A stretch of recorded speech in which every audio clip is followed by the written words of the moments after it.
السلام علیکم ورحمۃ اللہ وبرکاتہ۔ عزیز طلباء و طالبات، جغرافیہ دہم جماعت کے برج کورس کا یہ آخری ویڈیو ہے۔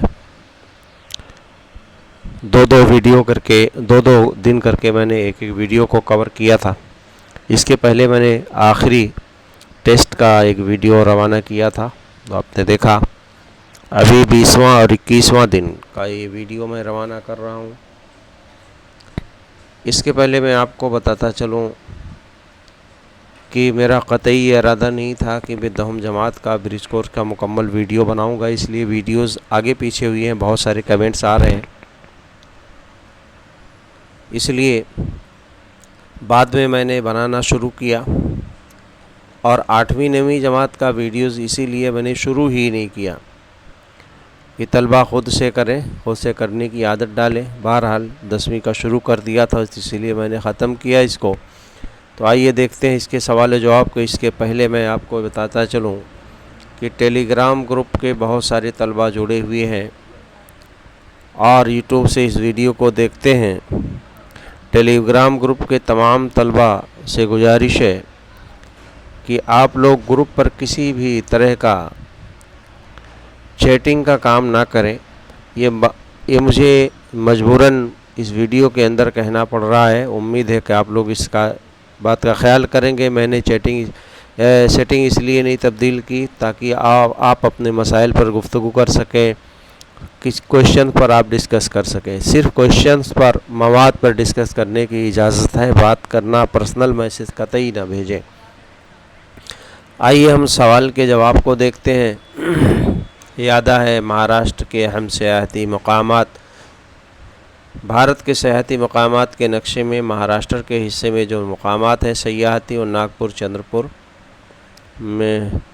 چندرپور، میل گھاٹ، اجنتا، ویرول، پونا، ممبئی وغیرہ ہیں۔ مہاراشٹر کے جنگلی تحفظ گاہوں کے نام تاڑوبا اور نانج، یہ جنگل تحفظ گاہ جانوروں کی تحفظ گاہیں ہیں۔ سیاحت کی قسمیں کون سی ہیں؟ 2 قسمیں ہیں، ملکی سیاحت، بین الاقوامی سیاحت۔ سیاحت کی اہمیت کیا ہے؟ سیاحت کی وجہ سے حکومت کو آمدنی ہوتی ہے، لوگوں کی معلومات میں اضافہ ہوتا ہے۔ سیاحت کی وجہ سے سیر و تفریح ہوتی ہے، یہ غیر مرئی تجارت بھی ہے۔ درج بالا ترسیم کا مشاہدہ کر کے ذیل کے سوالات لکھیے۔ ترسیم میں نے یہاں نہیں دیا ہے، ترسیم یہاں بنی ہوئی ہے، آپ کے برج کورس کے PDF میں بھی یہ ترسیم ہے۔ سوال کیا ہے کہ درج بالا ترسیم کس قسم کی ہے؟ تو یہ ستونی ترسیم ہے، یاد رکھیے۔ ترسیم تو ستونی ہے، لیکن یہ متصل ستونی ترسیم اس کو کہیں گے، ٹھیک ہے۔ ستونی ترسیم بھی آپ نے لکھیا تو برابر ہے یہ جواب، لیکن یہ ستونی ترسیم میں متصل ستونی ترسیم ہے، جو دو ترسیم ایک ساتھ جڑی ہوتی ہے، ستون۔ کسی ملک کی قومی آمدنی میں سیاحت پیشے کا حصہ، کس ملک میں سیاحت کا حصہ زیادہ ہے؟ برازیل کا زیادہ ہے۔ اس ترسیم میں کون سے نکات پیش کیے گئے ہیں؟ تو اس کا ٹائٹل آپ دیکھیں گے تو کل قومی آمدنی میں سیاحتی پیشے کا حصہ یہ پیش کیا گیا ہے۔ چوتھا سوال ہے، قومی آمدنی کے لحاظ سے سیاحت کے پیشے سے منسلک افراد کی تعداد کس ملک میں زیادہ ہے؟ بھارت میں زیادہ ہے۔ اعداد و شمار دیکھ کر کے آپ پتہ کریں۔ مندرجہ ذیل ترسیم کا مشاہدہ کر کے اس کا بنیاد پر سوالات کے جواب لکھیے۔ یاد رکھیے ایسے تراسیم کا مشاہدہ سوال نمبر 6 الف اور 6 میں جغرافیہ دہم جماعت کے پیپر پیٹرن میں پوچھا جاتا ہے، تو یہ بھی ترسیم ہے، اس کا مشاہدہ کر کے جواب لکھنا ہے۔ 2000 میں کس ملک میں زیادہ غیر ملکی سیاح آئے؟ تو لال کلر کی لائن یہ بھارت کی ہے اور بلو کلر کی لائن برازیل کے لیے ہے، تو جواب اس کا ہوگا برازیل میں زیادہ سیاح آئے 2000 میں۔ کس سال میں سے بھارت میں غیر ملکی سیاحوں کی تعداد بڑھتی ہوئی نظر آئی؟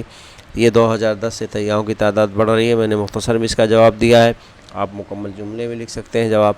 2015 میں دونوں ملکوں کے غیر ملکی سیاحوں کی تعداد میں کتنا فرق ہے؟ تقریباً 40 لاکھ کا فرق ہے۔ 2010 کے بعد فرق کیسے نکالیں گے آپ؟ دونوں ملک کے سیاحوں کی تعداد کو نفی کریں گے، زیادہ میں سے کم کو۔ 2010 کے بعد بھارت میں غیر ملکی سیاحوں کی تعداد بڑھنے کی کیا وجوہات ہو سکتی ہیں؟ تو یہ ہے بھائی بھارت کی حکومت کے ذریعے سیاحوں کی مختلف قسم کی سہولیات اور تحفظ پر دھیان دیا گیا ہے، اور سیاحت کو فروغ دینے کے لیے حکومت نے مختلف اقدامات کیے ہیں ان کی سیکورٹی پر، ان کی تو یہ تھا ہمارا 20واں دن۔ ابھی 21ویں دن کا شروع ہو رہا ہے، 21واں دن ہے یہ۔ آئیے تھوڑا یادہ کیجئے، جغرافیہ میں زیادہ سے زیادہ معلومات کون سے جغرافیائی ذرائع سے حاصل ہو سکتی ہے؟ تو بھائی یہ نقشہ ہے، کتابیں ہیں، ایٹلس ہے، مشاہدہ کے ذریعے، اساتذہ کے ذریعے، لوگوں سے دریافت کر کے وغیرہ یہ ذرائع ہیں جس سے ہم معلومات حاصل کرتے ہیں۔ نقشے کے ذریعے کون کون سی اکائیوں کی معلومات حاصل ہوتی ہے؟ بھائی نقشوں کے ذریعے ہمیں مقام ہے، اشیاء کی تقسیم ہے، آبادی کی تقسیم ہے، ذرائع نقل و حمل کی معلومات وغیرہ بہت سارے معلومات ہم نقشوں سے حاصل کرتے ہیں۔ علاقائی نقشے میں کون سے عناصر کی تقسیم دکھائی جاتی ہے؟ بھئی علاقائی نقشوں میں مٹی ہے، نباتات کی قسمیں ہیں، معدنیات، فصلوں کی پیداوار، آبادی کی تقسیم وغیرہ وغیرہ قسم کی معلومات فراہم کی جاتی ہے۔ مندرجہ بالا نقشے کا مشاہدہ کر کے سوالات کے جواب لکھیے۔ وہ نقشہ آپ کے PDF فائل میں موجود ہوگا برج کورس کے، وہاں آپ دیکھیے ستارہ ضلع کا نقشہ ہے۔ اس کے علاوہ تین چار نقشے ہیں، آپ ان نقشوں کو دیکھیے۔ میں نے جان بوجھ کر کے نقشہ یہاں نہیں لگایا ہے، آپ کے سوالیہ پرچے میں یا برج کورس کے PDF میں ہوگا۔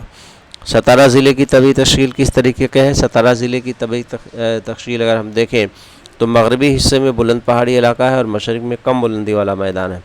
دوسرا سوال ہے نقشے میں کس علاقے میں نقل و حمل کے ذرائع زیادہ ہیں؟ اس کی وجہ کیا بتائیے؟ ستارہ ضلع کا جو وسطی علاقہ اور مشرقی علاقہ ہے وہاں ریلوے لائن اور سڑکوں کے ذرائع نظر آ رہے ہیں، کیونکہ یہ میدانی علاقہ ہے۔ میدانی علاقوں میں سڑکیں، ریلوے لائن تعمیر کرنا آسان ہوتا ہے، پہاڑی علاقوں میں مشکل ہوتا ہے۔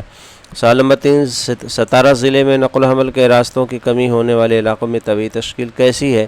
تو بھائی ستارہ ضلع کے مغربی حصے میں پہاڑی علاقہ ہے، یہ ناہموار زمین کی وجہ سے نقل و حمل کے ذرائع کم ہیں، کیونکہ یہاں سڑکیں، ریلوے لائن تعمیر کرنا مشکل ہے۔ سوال نمبر 4 ہے نقل و حمل کے راستوں میں مسائل کون سے ہیں؟ تو بھائی نقل و حمل کے راستوں میں پہاڑوں کی تیز ڈھلان، پہاڑی علاقوں میں نقل و حمل کے راستے بنانے میں دشواری ہوتی ہے، کم آبادی والے علاقوں میں جیسے صحرائی علاقوں میں نقل و حمل کے ذرائع کم ہوتے ہیں، گھنے جنگلاتی علاقوں میں یہ ایسی قدرتی کچھ رکاوٹیں ہیں جو نقل و حمل کے راستوں کے ارتقاء کے مسائل ہیں۔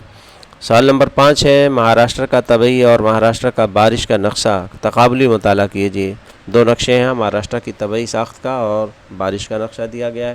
تو مہاراشٹر کے مغربی حصے میں سہیادری کی پہاڑیاں ہیں، ان پہاڑیوں سے ٹکرا کر کوکن کے علاقوں میں مانسونی ہوائیں بارش کرتی ہیں، زیادہ بارش والا علاقہ ہے بھارت کا۔ تو یہ دونوں نقشوں کا موازنہ کیا میں نے۔ اگلا سوال دیکھیے، مندرجہ بالا نقشوں کا مشاہدہ کر کے سوال کے جواب دیے۔ 4 نقشے ہیں، ان کا سوال کا جواب لکھنا ہے نقشے کا مشاہدہ کر کے۔ کوکن میں بارش کا تناسب زیادہ ہے، اس کی وجوہات کیا ہیں؟ پہلا سوال ہے یہ، کوکن کا علاقہ مغربی گھاٹ کے مغرب میں ہے، کوکن کا علاقہ مغربی گھاٹ کے مغربی حصے میں، تو مانسونی ہوائیں مغربی گھاٹ سے ٹکرا کر کوکن کے علاقے میں بارش کرتی ہیں۔ دوسرا سوال ہے مشرقی ودربھ میں بارش کا تناسب زیادہ ہے، اس کی وجوہات کیا ہیں؟ تو بھائی مشرقی ودربھ کا جو علاقہ ہے، ایک تو مغرب کی طرف سے جو ہوائیں جاتی ہیں وہ تو خشک ہو جاتی ہیں وہاں پہنچ کر کے، لیکن جو بحر بنگال کی طرف سے آنے والی مانسون کی شاخ ہے وہ یہاں تک پہنچتی ہے کم زیادہ، اس لیے اس حصے میں زیادہ بارش ہوتی ہے۔ اس کا جواب لکھ لیں۔ سہیادری کے مشرقی حصے میں بارش کا تناسب کم ہونے کی وجہ، سہیادری کا جو مشرقی حصہ ہے رین شیڈو ایریا ہے، سائے بارہ کا علاقہ ہے، اس لیے وہاں پر بارش کی مقدار کم ہوتی ہے۔ یہ رین شیڈو ایریا کسے کہتے ہیں؟ آپ یوں سمجھیے کہ یہ پہاڑی ہے اور پہاڑی کی اس طرف سے اگر یہ مانسونی ہوائیں، مرطوب ہوائیں آ رہی ہیں تو اس حصے ٹکرا کر کے یہاں پر بارش ہوگی پہاڑی کے سامنے والے حصے میں، لیکن پہاڑی کا جو پیچھے والا حصہ ہے یہ ہوا یہاں پہنچنے کے بعد خشک ہو جاتی ہے، تو اس حصے میں بارش نہیں ہوتی، تو یہ خشک علاقہ سائے بارہ کا علاقہ یا رین شیڈو ایریا کہلاتا ہے۔ تو سہیادری کے مشرقی حصے میں اسی طرح کے رین شیڈو کا ایریا بنتا ہے، اس لیے بارش کا تناسب کم ہے۔